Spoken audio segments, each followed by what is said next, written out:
Sábios Conselhos, à luz das Escrituras, com o pastor Flávio Meirelles.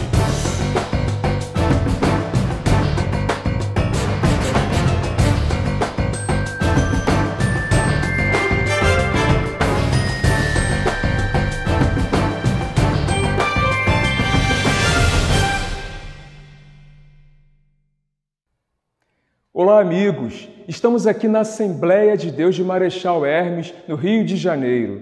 O nosso convidado tem o CD título Amanhecer, pois a palavra de Deus diz, em Salmos, no capítulo 30, versículo 5, um choro pode durar uma noite, mas a alegria vem pela manhã. Hoje vamos ser ministrados com o sábio conselho, à luz das Escrituras, com o cantor Jairo Bonfim. Jairo Bonfim, a paz do Senhor Jesus. A paz do Senhor, meu pastor. Que bom estar com você aqui nos Sábios Conselhos. Prazer meu. Jairo, a palavra de Deus diz que Jesus ressuscitou a filha de Jairo. Sim. Aliás, nenhum morto que cruzou o caminho do Senhor Jesus continuou morto, ele ressuscitou. Verdade. Se você pudesse pedir ao Senhor Jesus que ele ressuscitasse alguém ou alguma coisa, o que você pediria e por quê? Eu pediria ao Espírito Santo, né, que ressuscitasse a igreja de forma madura, de forma que venha a ser realmente algo espiritual, algo venha, como em Atos 2 aconteceu, né, que as pessoas hoje em dia elas classificam o Pentecostes de uma forma totalmente adulterada do que realmente era. O Pentecostes aconteceu, todos estavam reunidos naquele lugar, receberam línguas repartidas, receberam o Espírito Santo. Mas o mais importante aconteceu depois que eles saíram dali. Saíram falando do amor de Deus, saíram propagando, saíram pregando, saíram apregoando o Evangelho e fazendo obras depois daquilo ali. O Pentecostes de hoje em dia as pessoas pregam muito quando acontece o mover na igreja, dá muito valor do mover da igreja, né? Quando na verdade o mover da igreja é só um ato de manifestação, mas o que acontece depois que é o mais importante. Se não acontecer nada depois do mover, não é Pentecostes. É só apenas o mover, o que acontece em baile e por aí também, se for assim também, né? O Pentecostes acontece em baile, em boate, mas não, é o mover e depois do mover alguma coisa. Então eu queria pedir ao Senhor que transformasse esse Pentecostes que as pessoas estão chamando hoje, né? Que muitos até aproveitam para fazer agir de meninice, para um Pentecostes realmente maduro e baseado na palavra. Isso que você falou é muito importante, porque o Espírito Santo nós sentimos, nós não podemos ver, né? E por vezes eu mesmo falo que existe um movimento espiritual. Sim. O movimento espiritual é uma coisa, Sim. Mas o Espírito Santo é outra totalmente diferente. Com certeza. E as pessoas elas confundem muito. Isso. Eu vivi em 36 anos, Jairo, nas mãos do inimigo. Eu fui prometido no ventre, né, ao inimigo, mas ele não contava que Jesus já tinha me escolhido antes dele. Ele me escolheu, mas Jesus me escolheu antes dele. E eu costumo dizer que da onde que eu vim é que é o errado, porque lá é que imitam o Espírito Santo. Eles imitam o Espírito Santo. Porque na primeira vez que eu cheguei numa igreja pentecostal, eu não sabia se eu estava dentro de um terreiro ou dentro de uma igreja. Pelos trejeitos, né? Eu não sabia realmente. Né? Não tinha intimidade com o Espírito Santo, não conhecia nada, então eu fiquei assustado, eu falei, eu estou aonde? Então, as pessoas elas têm que tomar muito cuidado e pedir para o Senhor discernimento dos Espíritos. Sim, com certeza, o discernimento é imprescindível para os tempos atuais que estamos vivendo, porque se você não tiver, você vira você engole qualquer coisa, você acaba engolindo coisas que não tem nada a ver por medo, né? Porque eu conheço pessoas que têm medo de retaliação de Deus fazer alguma coisa com ele porque ele duvidou de alguma coisa. Mas a Bíblia diz para você julgar, não o profeta, né? A profecia. E quando vem palavras que realmente não tem nada a ver com o que Deus falaria para você, você precisa julgar sim, precisa ter um discernimento e julgar para que isso seja banido das igrejas, né? Porque conforme você vai alimentando isso, aí que isso aí vai crescendo cada vez mais e vira uma bola de neve sem tamanho. Então o discernimento é realmente imprescindível, né? Tem que buscar no Espírito Santo o discernimento para que ele possa não deixar o nosso coração confundido e enganado. Amém. Você tem uma presença quando você está cantando, quando você está num palco, quando você está no altar. Amém. O que te move? Olha, eu acredito que seja o Espírito Santo de Deus mesmo. É claro que é o Espírito Santo de Deus, que eu gosto de cantar, né? Quando eu estou num palco ali, no púlpito, ou no santuário, com o microfone na mão, eu me deixo levar mesmo, porque realmente não adianta. Já pode ter uma igreja pequena com 10 pessoas, eu vou cantar da mesma forma que eu cantei aqui hoje, porque o talento não é meu, o dom não é meu, ele que me deu, me presenteou com isso, e é lindo você poder cantar. Porque você vê que a palavra em si, quando a pessoa fala, a palavra falada, ela não tem tanta atenção como é a música cantada, né? Verdade. Você deveria ser até errado, mas a palavra, as pessoas têm que ter algo para chamar atenção, um paliativo, alguma coisa que chame atenção, uma forma de falar, uma forma de... Entendeu? E às vezes os pregadores até falam alguns olha para o lado, faz assim, poder deixar a pessoa interagindo com ele, mas a música não.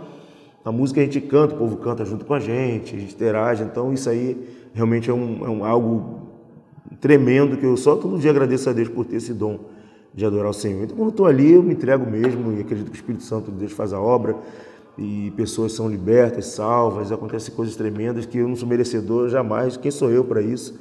Mas é apenas um instrumento que Deus usa para que isso aconteça. E Deus habita no meio dos louvores, né? E Ele te deu esse dom, né? Esse dom de cantar, para que você possa ganhar almas para Ele através desse dom. Glória a Deus. Verdade. Jairo, nos ministre, nos faça refletir como sabe o conselho à luz das Escrituras. Sabe o conselho? Então, eu queria falar para você que agora está me ouvindo, está aí ao alcance da minha voz e me vendo aí, né? É um versículo a passagem que eu amo muito, quando Jeremias estava ali, talvez procurando como agir, a maneira de agir, a maneira de fazer, desempenhar o ministério.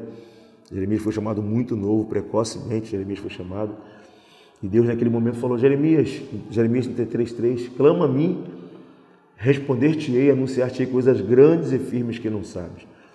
Parece que uma coisa... Já pensou, eu estou falando com você aqui agora, você me pergunta, mas você me pergunta, eu vou te responder, ao invés de eu te responder, antes eu falo assim com você, me pergunta para eu te responder. Uma coisa meio redundante, parece que é redundante isso. Parece que Deus, em vez de anunciar para Jeremias o que Jeremias precisava naquele momento, não, ele pergunta, ele falou: Jeremias, me pergunta, mesmo sabendo, imagina só, você me perguntando, você não sabe as minhas respostas, você não sabe, mas Deus já sabia o que Jeremias queria, já sabia a resposta para Jeremias, já tinha a resposta para tudo, mas mesmo assim ele quis que Jeremias clamasse a ele. Então, para mim, no meu modo de pensar, Deus ele queria essa interação de Jeremias, Deus queria ouvir a voz de Jeremias, Deus queria essa interação, essa conversa. Ele não queria apenas resolver o problema, ele queria realmente que Jeremias olhasse para ele, de repente parasse de olhar para as coisas que estavam ao redor e olhasse para ele, porque dele vinha a resposta. Então é interessante isso. Às vezes nós, não, Deus sabe meu coração, Deus conhece meu coração, Ele conhece, mas Ele quer ver você clamar. Ele conhece a tua vida, Ele conhece você de dentro para fora, conhece tudo, mas Ele quer ver você clamar. Quando Jesus estava no meio daquela multidão lá que o cego gritou: Jesus, filho de Davi, tem misericórdia de mim. Jesus sabia, Jesus ouviu a voz dele, o cego foi lá, buscou a origem de Jesus para falar. A mulher do fluxo de sangue foi lá, não podia estar no meio da multidão porque ela era tida como imunda, ela podia ter sido apedrejada, mas ela foi lá. Quando ela tocou na orla do vestido de Jesus, Jesus falou assim: quem me tocou? Como assim? Ele não é 50% homem, 50% Deus, 100% homem, 100% Deus?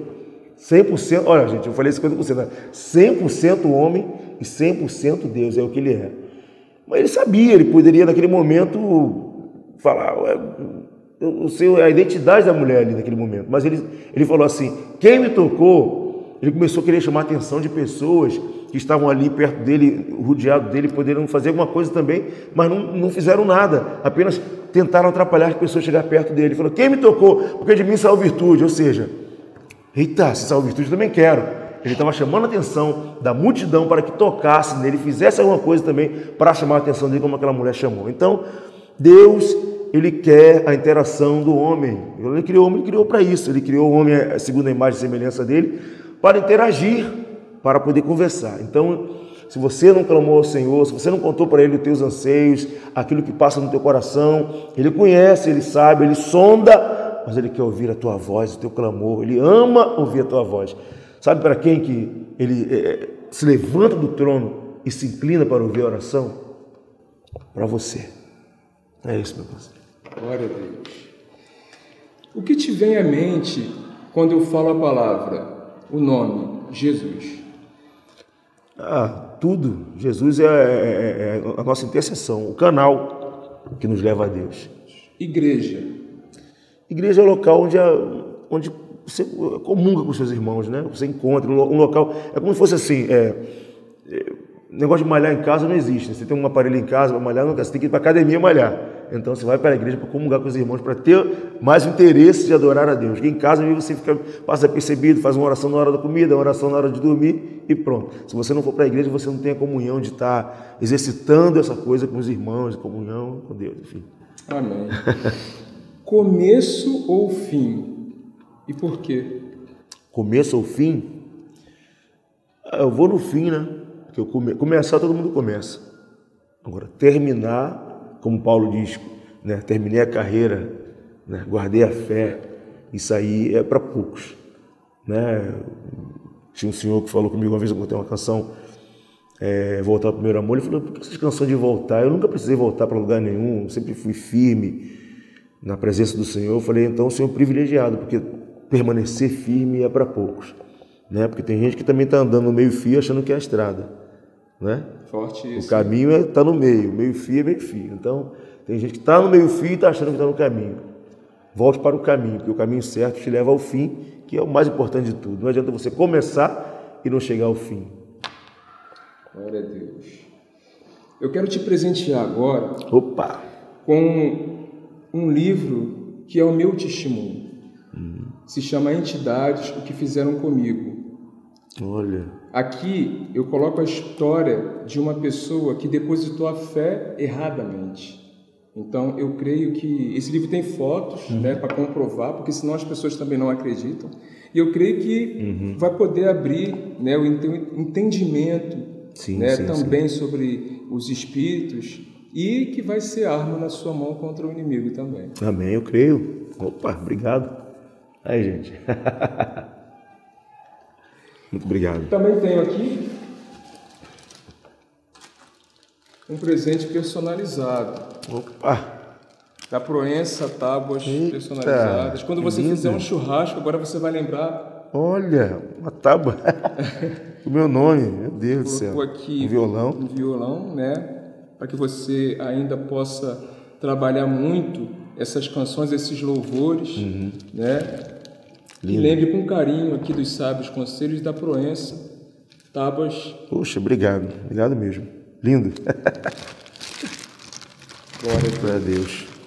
Jairo, muito obrigado. Eu que agradeço. Que Deus abençoe sua vida, Amém. Sua família e teu ministério. Amém. Que você possa ainda ir por muitos lugares, Amém. Levando esse dom que Deus te deu, né? Amém. E a palavra de Deus nesses louvores. Amém. Né? Que você ganhe almas para Jesus. Glória a Deus. É e meu que desejo. Um dia nós estejamos juntos na casa do Senhor. Para a glória de Deus.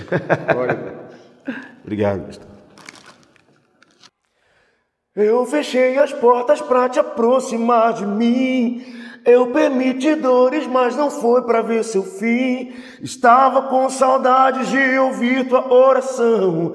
Estava com saudade de ouvir tua canção. Meu coração dói ao lhe ver no mundo ficar. As minhas mãos sangram outra vez no seu lugar. Morri por você, morreria de novo. Não vou desistir até lhe ver nesse altar. De novo, de novo. Ele te ama, ele nunca desistiu de você. Ele nunca desistiu de você. Em meio a essa pandemia, talvez você ache que ele fechou as portas porque ele esqueceu e está te punindo. Não, ele fechou as portas para te aproximar dele, para que você busque mais. Para de olhar no horizontal e olhar para o vertical, olhar para ele, falar com ele, porque ele te ama, ele nunca desistiu de você. E agora, Pastor Flávio Meirelles.